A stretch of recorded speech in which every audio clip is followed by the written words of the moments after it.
శివాయ ఓం నమః శివాయ ఓం నమః శివాయ ఓం నమః శివాయ ఓం నమః శివాయ ఓం నమః శివాయ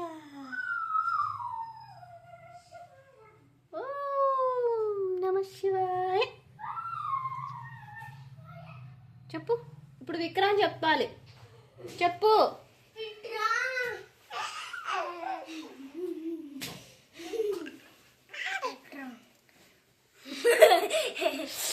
జుట్టు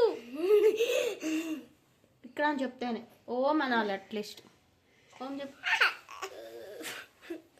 హలో ఓం నమః శివాయ